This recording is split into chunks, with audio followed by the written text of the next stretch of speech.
বাসের গায়ে আলকাতরায় লেখা রয়েছে মুখ্যমন্ত্রীর কুৎসা। রণক্ষেত্র শিলিগুড়ির পাঞ্জিপাড়া পুরল বাস।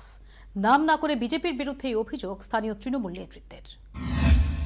বাসের গায়ে আলকাতরায় রাজ্যের তৃণমূল বিরোধী স্লোগান, তাকে ঘিরেই রণক্ষেত্র শিলিগুড়ির পাঞ্জিপাড়া পুরল বাস। ঘটনার সূত্রপাত সোমবার বিকেলে বাসিন্দাদের নজরে আসে বিহারের কিষানগঞ্জ থেকে শিলিগুড়ির দিকে ফেরা প্রায় সব বাসেই মুখ্যমন্ত্রী বিরোধী স্লোগান। জেলা প্রশাসনের তরফে বাস দাঁড় করিয়ে লেখা মুছেও দেওয়া হয়, কিন্তু তাতেও সমস্যা মেটেনি। দেখা যায় বিহারের দিক থেকে ফেরা প্রায় সব বাসেই ঘটছে এই একই ঘটনা। এরপরেই ক্ষুব্ধ বাসিন্দারা আগুন ধরিয়ে দেয় বাসে।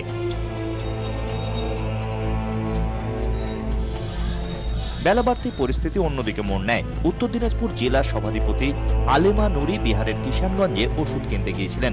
তার গাড়িতেও তৃণমূলের বিরুদ্ধে স্লোগান লেখার অভিযোগ ওঠে। অভিযোগ, গাড়ির চালক মোর্তাজা আলমের মুখে লেপে দেওয়া হয় কালি।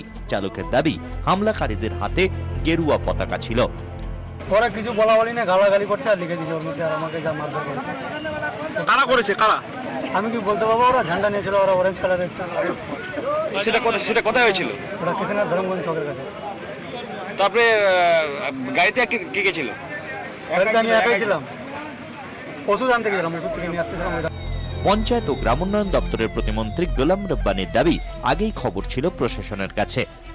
কিষানগঞ্জে কিছু লোক করবে, আপনার এমবিসিসির বাসগুলোকে ওরা কালি লাগাবে, দিদির এগেনস্টে, আমাদের মুখ্যমন্ত্রীর এগেনস্টে উল্টাপুল্টা লিখবে। গোটা ঘটনার নেপথ্যে কারা তা খতিয়ে দেখছে বিহারের কিষানগঞ্জ জেলা প্রশাসন। নতুন করে যাতে আর উত্তেজনা না ছড়ায় তার দিকেও নজর রাখা হয়েছে। পরিস্থিতি নিয়ন্ত্রণে আনতে চলছে দফায় দফায় বৈঠক। ক্যামেরায় দিবাকর সাহার সঙ্গে ভবানন্দ সিংহের রিপোর্ট, 24 ঘন্টা।